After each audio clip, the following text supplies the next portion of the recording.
Bismillahirrahmanirrahim. Assalamualaikum warahmatullahi wabarakatuh. Perkenalkan, nama saya Desi Aryani. Saya dari program studi ilmu kelautan Fakultas Pertanian Universitas Sultan Tirtayasa.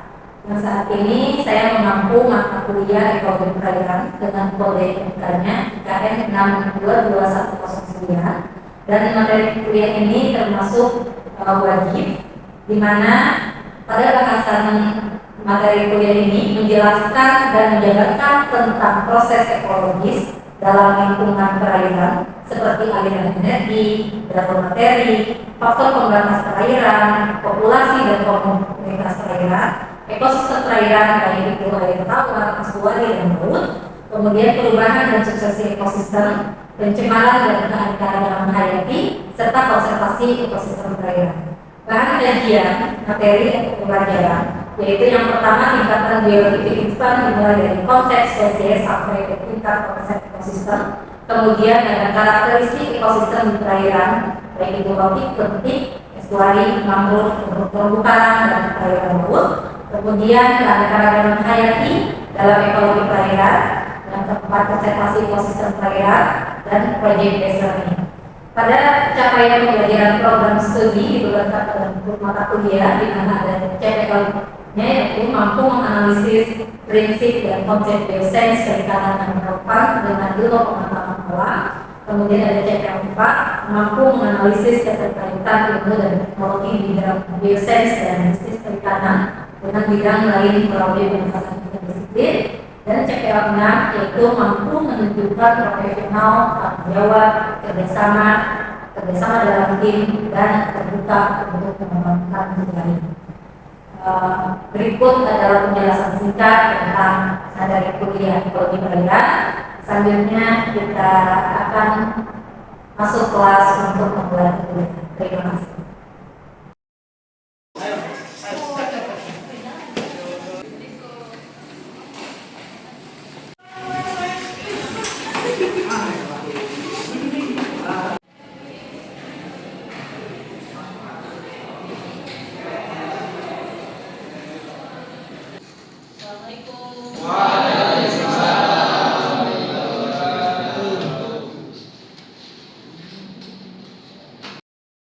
Bismillahirrahmanirrahim. Assalamualaikum warahmatullahi wabarakatuh. Waalaikumsalam warahmatullahi wabarakatuh. Apa kabar semuanya? Baik. Hari ini saya akan melakukan presentasi dulu ya untuk mata kuliah ekologi perairan. Nabila, hadir Bu. Raka, Hadir Bu. Hafid. Hadir Bu. Baik, hari ini kita akan lanjutkan materi kuliah yang sebelumnya tentang konsep spesies, populasi, komunitas. Hari ini kita akan masuk ke konsep ekosistem, ya. Dimana yang akan kalian pelajari, kita flashback dulu. Ada di sini ekologi. Apa itu ekologi? Berdasarkan dari katanya, terdiri dari dua kata, ya, dari bahasa Yunani, yaitu oikos yang berarti rumah dan logos yang berarti ilmu. Secara harfiah, ekologi itu adalah ilmu yang mempelajari tentang organisme yang hidup pada habitatnya. Atau di sana akan ada yang namanya interaksi antara makhluk hidup dengan lingkungan. Nah, dalam bahasan ekosistem, kita akan membahas yang namanya ada komponen, kemudian hubungan antar individu itu sendiri, ya, hubungan antar komponen, kemudian ada aliran energi, ada siklus biogeokimia dan tipe, ya, tipe-tipe ekosistemnya itu seperti apa. Di sini ada komponen ekosistem. Yang kita bahas adalah abiotik dengan biotiknya. Dari katanya biotik berarti makhluk hidup, sedangkan abiotik berarti tidak hidup, ya. Nah, yang disebutkan dengan biotik, kita bahas dari biotik dulu ya. Di sini ada autotrof dan heterotrof. Kalau autotrof itu dari bahasa autotrof berarti dia bisa membuat makanan sendiri. Sedangkan heterotrof itu berarti dia memanfaatkan makanan dari autotrof atau dia tidak bisa membuat makanan sendiri, ya. Tidak bisa membuat makanan sendiri. Selanjutnya, di sini ada aliran energi berdasarkan hukum termodinamika 1 dan 2. Ini ilmu fisika ya. Bahwa energi itu tidak bisa diciptakan ataupun dimusnahkan. Tetapi energi bisa berubah dari bentuk satu ke bentuk lainnya. Ya. Sedangkan pada hukum termodinamika 2 itu adanya perpindahan kalor dari konsentrasi tinggi atau panas ya ke konsentrasi rendah atau dingin.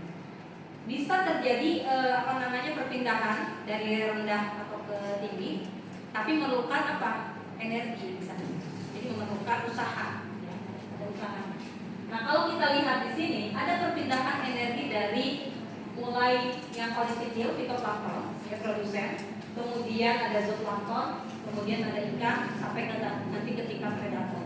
Nah dari tahapan ini akan melalui proses makan memakan itu prosesnya dinamakan rantai makanan. Nah di sini terjadi yang namanya metabolisme pasti di dalam tubuh fitoplankton yang dia itu sebagai sumber gitu ya, sumber kehidupan yang awalnya menyerap energi langsung dari matahari, kemudian nanti digunakan untuk proses metabolismenya dan ini disimpan dalam tubuhnya yang kita sebut dengan produktivitas premia. Ya, jadi di sini karena kemampuan melakukan fotosintesis maka kita sebut dengan produktivitas premia. Selanjutnya pada zooplankton ini juga sama melakukan metabolisme, ya dia melakukan makan, dia melakukan respirasi dan segala macam. Kemudian juga energinya disimpan dalam bentuknya produktivitas sekunder. Begitupun dengan tingkat-tingkat selanjutnya. Ya. Nah di sini coba lihat ada gambar yang paling kecil itu fitoplankton yang berperan sebagai produsen dan dia sifatnya sebagai autotrof. Kemudian fitoplankton ini akan dimakan oleh zooplankton dan seterusnya ya, dimakan oleh ikan kecil sampai ke predator. Nah biasanya dalam rantai makanan ini adalah satu jalur gitu. Berbeda dengan kalian lihat di gambar ini ada jaring-jaring makan. Berarti kalau kita simpulkan rantai makanan itu apa? Proses makan dan dimakan ya, antara makhluk hidup ya, dari mulai produsen sampai ke tingkat predator. Sedangkan pada jaring-jaring makanan yaitu proses makan dan dimakan atau terdiri dari rantai makanan, beberapa rantai makanan. Ini kan satu rantai makanan, berbentuk sampai ke jaring-jaring makanan. Pasti ini udah paham ya, waktu SMA udah sering dijelaskan. Selanjutnya di sini ada piramida makanan. Di piramida makanan ini kita akan melihat piramida jumlah, piramida biomasa, dan piramida energi. Pada piramida jumlah kita hanya menghitung jumlah pada populasi produsennya ada berapa, kemudian konsumen satunya berapa, konsumen duanya sampai predatornya berapa. Kalau dicontohkan seperti ini, ketika fitoplankton itu di dalam luasan per meter persegi ya terdiri dari misalkan 10.000 gitu ya. Nah itu mampu memberikan makan berapa zooplankton. Nah zooplankton memberikan makan untuk ikan kecil berapa? Gak mungkin dalam satu jenis populasi atau satu jenis individu memakan hanya satu. Manusia hanya memakan satu padi, gak mungkin kan? Ya, tapi jumlah yang produsennya itu lebih banyak dibandingkan ke tingkatan yang makin tinggi. Ya, biasanya hanya pada piramida jumlah yang menentukan jumlah populasi itu sendiri. Tadi piramida biomasa ini dia untuk melihat bobot keringnya. Biasanya kalau kita lihat pada produsen itu lebih sedikit dibandingkan pada tingkatan yang paling atas. Karena biasanya yang paling bawah ya produsen itu ketika dilihat biomasanya akan lebih kecil dibandingkan pada tingkatan. Karena ini akan terjadi akumulasi, gitu ya. Semakin tinggi tingkatannya dia akan semakin baik.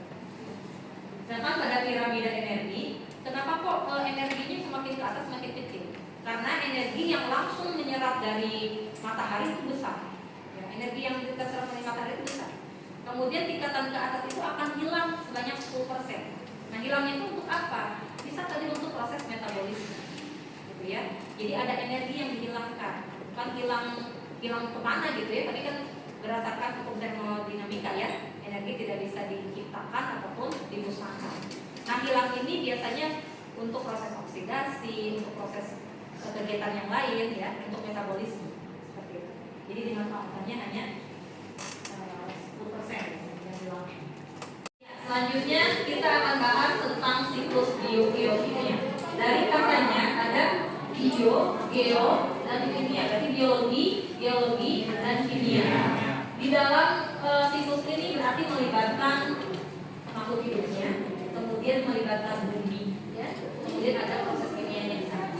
Nah, yang biasanya kita bahas di siklus biogeokimia ini ada siklus air, kemudian siklus karbon, siklus nitrogen, dan siklus fosfor. Ya, jadi di siklus air pertama dari perairan yang ada di muka bumi, ya, baik itu dari air laut, danau, sungai. Mereka ketika ada yang namanya pemanasan, ada matahari, itu akan terjadi penguapan, ya, yang kita sebut dengan evaporasi.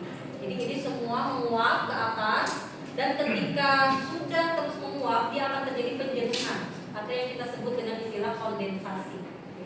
Nah, ketika sudah jenuh, air jenuh ini lama-kelamaan dia akan terbawa angin, gitu ya. Dia akan turun hujan. Nah, hujan ini yang akan dikembalikan lagi ke bumi melalui prosesnya dinamakan dengan presipitasi. Nanti air yang masuk ke dalam bumi ini ada yang langsung ke perairannya sendiri, ya, ke danau, ke sungai, ataupun ke laut. Ada yang dia itu masuk ke dalam tanah, yang disebut dengan istilah infiltrasi. Ada juga yang disebut dengan airnya itu dia hanya mengalir di permukaan tanah, jadi langsung saja mengalir, yang disebut dengan runoff. Kalau kita temukan, ternyata perairan di dalam bumi ini banyak. Kalau di zaman sekarang, air sumur sulit ditemukan, ya, sampai kedalaman tertentu masih belum ditemukan. Kalau di sekarang sampai ke bawah sekali, gitu ya, yang disebut dengan groundwater, air artesis, apalagi dengan perumahan-perumahan, gitu ya, itu sampai krisis air. Karena memang kenapa bisa terjadi, gitu ya? Karena ini ada proses nanti dengan hubungannya dengan tumbuhan, gitu ya. Di mana tumbuhan itu akan menjaga air, ya, yang ada di tanah seperti itu. Nah, kita kembali lagi ke sini. Ketika air yang sudah dialirkan, gitu ya, ada runoff tadi, aliran permukaan, kemudian ke dalam bawah tanah, air groundwater, dia semuanya akan dialirkan ke laut. Karena biasanya dia mengalir dari dataran tinggi ke rendah. Kenapa sungai itu bisa mengalir? Karena dia bentuknya topografinya dari tinggi ke rendah, gitu ya. Nah, seperti ini. Jadi laut itu memang yang paling bawah. Nah, kemudian kenapa disebut siklus? Karena dia akan terus berulang. Jadi terus ketika ada air, ada lagi panas, menguap lagi, terjadi lagi evaporasi, kondensasi, presipitasi, dan terus mengalir, sehingga disebut dengan siklus air. Ya. Nah, sebelum kita berpindah ke sini, pada siklus air yang tadi saya sebutkan, bahwa di muka bumi ini sekarang, ya, sedang terjadi pemanasan global atau disebut dengan global warming. Itu bisa menyebabkan air laut menjadi tinggi atau naik. Kenapa? Karena di kutub sana sudah terjadi pencairan, ya, pencairan es. Nah, kalau misalkan itu terjadi terus-menerus, ya, terjadi global warming, pemanasan terus, tadi kan kalau bentuk dari es kemudian dipanaskan menjadi cair, ya. Nah, itu kan terus menetes, nah, sehingga dia akan tersebar, ya, ke bumi, air laut itu bisa naik. Yang terjadi apa? Yang akan terjadi adalah tenggelam. Jadi nanti kalau muka bumi ini sudah terus-terusan panas dan jadi pencairan, ya, kelamaan air laut naik, ya sudah datarannya tertutup. Itu diprediksi tahun berapa sampai ya. Jadi itu yang harus kita jaga. Kenapa kok tumbuhan itu bisa menjaga air? Lihat lagi ke proses fotosintesis. Jadi kenapa ketika terjadi banjir segala macam, yang dibutuhkan adalah di mana tumbuhan harus ditanam, di mana biar tidak global warming harus ada tumbuhan. Karena kembali lagi ke proses fotosintesis, tumbuhan itu memerlukan air salah satunya. Nah, air itu yang akan diserap oleh tumbuhan. Tapi kalau tumbuhan tidak ada, air akan limpah begitu saja. Nah, ketika limpah begitu saja, akan terjadi banjir, gitu ya. Karena tidak ada penahan air atau penyerap air. Gitu. Maka satu usaha yang bisa kita lakukan adalah menanam pohon kembali, gitu ya. Jangan merusak pohon, merusak hutan. Apalagi kemarin sempat viral itu di Bromo ada flare, ya. apa tuh prewedding ya, prewedding ya, mereka menyalakan flare gitu ya dan membuat berapa hektar itu terbakar. Jangankan seperti itu ya, jadi ketika savana itu kering itu akan mudah terbakar dengan air, dengan api ya, dengan angin. Kalau terbawa angin itu akan mudah terbakar. Apalagi ada pemicu yang tusuk rokoknya sudah mati, itu bisa menyebabkan kebakaran hutan. Makanya hati-hati ketika kalian bermain ke savana yang kering kerontang seperti itu, jangan sampai membawa api dan jangan menyalakan petugasnya. Itu harus pakai logika. Kalau kita bermain api di tengah rumput yang kering, ya orang semangat. Nah itu juga jadi perhatian sekarang untuk masyarakat Indonesia. Nggak tahu tuh, jadi nikah orang ya kalau untuk yang apa namanya yang prewedding kemarin, karena kasusnya luar biasa ya, dibully satu Indonesia netizen gitu ya. Kita lanjut ke siklus karbon. Kalau lihat dari gambar ini, ternyata karbon itu bisa berasal dari beberapa kegiatan ya. Nah, di sini ada kegiatan apa di sini? Makanan fosil. Ya, di sini ada pabrik gitu ya. Kemudian ada kebakaran kebakaran hutan segala macam. Kemudian ada erupsi ya. Nah, ini biasanya gas-gasnya ini yang akan dikeluarkan gitu ya. Kemudian dan ini akan dipantulkan ke atmosfer. Dan ketika sudah ada di atmosfer, yang ini harus dimanfaatkan lagi oleh makhluk hidup. Nah, ketika sudah dimanfaatkan oleh makhluk hidup, siapa yang memanfaatkan? Nih, kita penampakannya adalah fitoplankton. Kemudian siapa lagi yang memanfaatkan? Tumbuhan. Ya, jadi penyerapan karbon, balik lagi ke proses fotosintesis, itu mereka harus memanfaatkan karbon ya dalam bentuk karbon dioksida. Ini seharusnya yang harus diserap oleh tumbuhan, fitoplankton, tumbuhan air, tumbuhan darat. Nah, ketika sudah diserap oleh tadi produsen ya, kemudian dia akan dibuat sebagai cadangan makanan, dan nanti ketika sudah dibuat makanan ini yang akan dimanfaatkan oleh makhluk hidup lain dan melalui rantai makanan dan jaring-jaring makanan. Jadi ketika sudah dimanfaatkan oleh tumbuhan sampai tumbuhan itu mati ya, kan nanti dia akan dimanfaatkan oleh detritus, pengurainya adalah cacing, bakteri ya. Kemudian nanti ketika sudah mati dan seterusnya ya, memanfaatkan lagi tumbuhan, dimakan lagi sampai mati. Nanti ini yang akan dinamakan oleh siklus ya, dinamakan siklus, dia terus berulang. Apa yang terjadi apabila fitoplankton ini dan tumbuhan ini tidak ada? Itu yang tadi balik lagi ke pemanasan global ya. Ini ada pantulan ya, kemudian terperangkap seperti itu. Itu yang menyebabkan suhu bumi itu meningkat. Kemudian di sini kita lanjut ke siklus nitrogen. Gas berasal dari mana? Nitrogen itu ada yang berasal dari udara ya, dalam bentuk N2 itu bebas, ini udara bebas. Kemudian nitrogen ini difiksasi oleh tumbuhan yang memiliki akar yang bersimbiosis dengan bakteri rhizobium ya. Nanti setelah difiksasi dia akan diubah ya dalam proses NH3 ini menjadi NO2-nin. Ini prosesnya adalah nitrifikasi. Nanti perubahan dari nitrit ke nitrat ini masih disebut dengan nitrifikasi. Setelah itu dia terjadi asimilasi. Nah, jadi tumbuhan ini yang akan memanfaatkan nitrat ini untuk nutrisi tumbuhan. Makanya pernah dengar ada pupuk N ya, nah dalam bentuk nitrat. Jadi yang bisa diserap oleh tumbuhan nanti sudah untuk sampai dia tumbuh besar dan segala macam jadi subur gitu ya. Dan setelah itu tumbuhan ini akan dimanfaatkan oleh apa? Oleh hewan gitu ya, oleh yang pemakan rumput, pemakan tumbuhan. Setelah itu ketika mati apa yang terjadi? Adanya dekomposisi. Nanti dekomposisi terbuat apa yang terjadi namanya ada amonia ya. Nanti di amonia ini dirubah lagi menjadi nitrit, jadi nitrat dan seterusnya. Makanya disebut dengan proses nitrogen ya, siklus nitrogen. Sama halnya dengan siklus nitrogen ya. Ini siklus fosfor dia biasanya berasal dari batuan sedimen gitu ya. Kemudian dari kegiatan tambang gitu ya, kemudian dari apalagi erosi.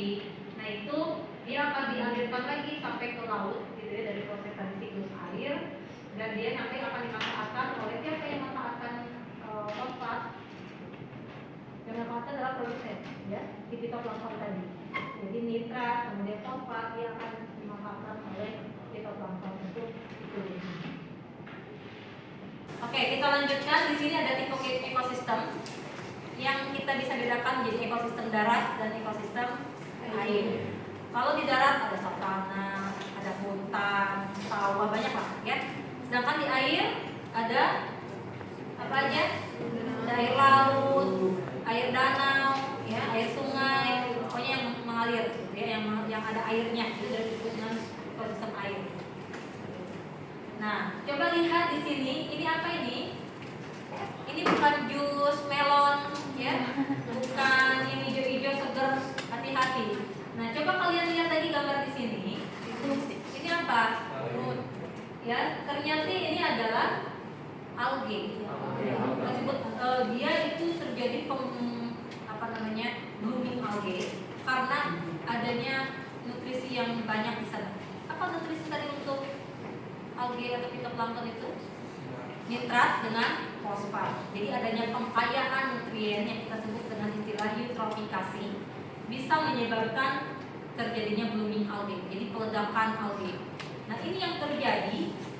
Ada contoh kasusnya, sebanyak 3.000 ton ikan itu mati akibat adanya tertutup algae ini.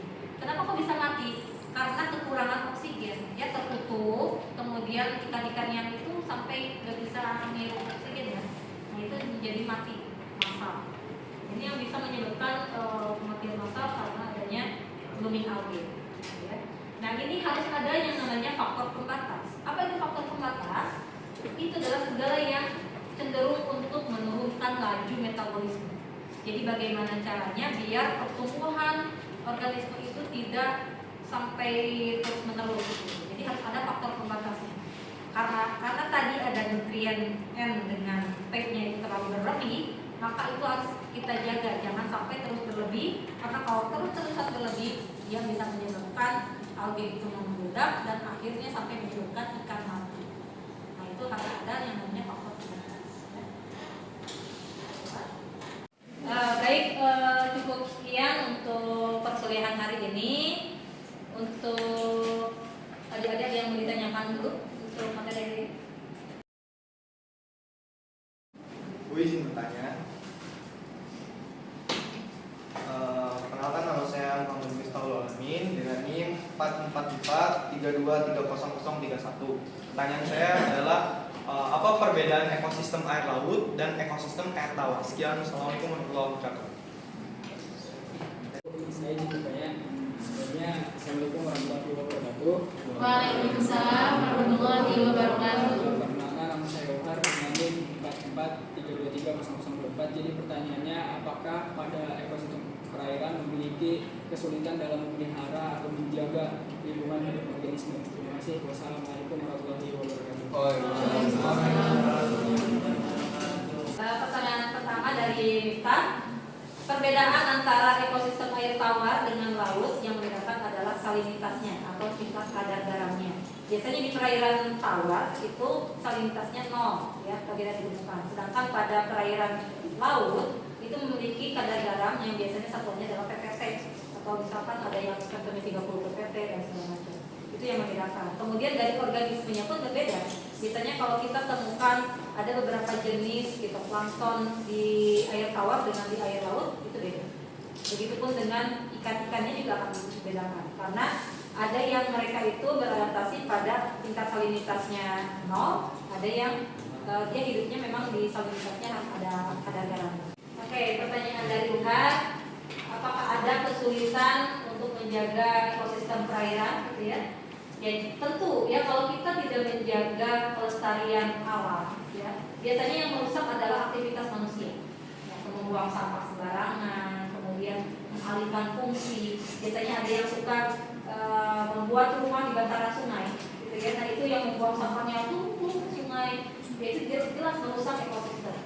Yang tadinya ada beberapa jenis ikan yang bisa ditemukan di sungai, tiba-tiba hilang. Karena ada kerusakan tadi, ya, habitatnya hilang, makanannya hilang. Nah, yang perlu kita jaga adalah yaitu mencegah terjadinya kerusakan, tidak membuang sampah sembarangan, Kemudian ketika ada limbah pabrik, jangan langsung dibuang ke air sungai ataupun perairan itu ya, harus diolah dulu. Jadi intinya adalah pada kepribadian kita sendiri, gitu ya, pada manusia itu sendiri, bagaimana kita menjaga lingkungan, maka lingkungan juga akan menjaga kita. Baik, hari ini kita ada kuis ya. Kalian bisa buka linknya di Spada dan di sana sudah saya simpan dan kalian buka saja. Jangan lupa untuk mengisi nama, NIM dan kelas. Waktu pengerjaan kuis 10 menit. Silakan untuk dikerjakan.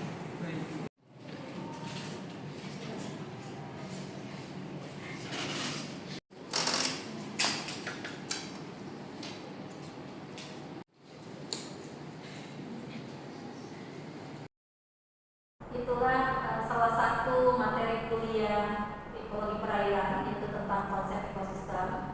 Semoga apa yang saya sampaikan dapat bermanfaat untuk semua dan terima kasih atas perhatiannya. Assalamualaikum warahmatullahi wabarakatuh.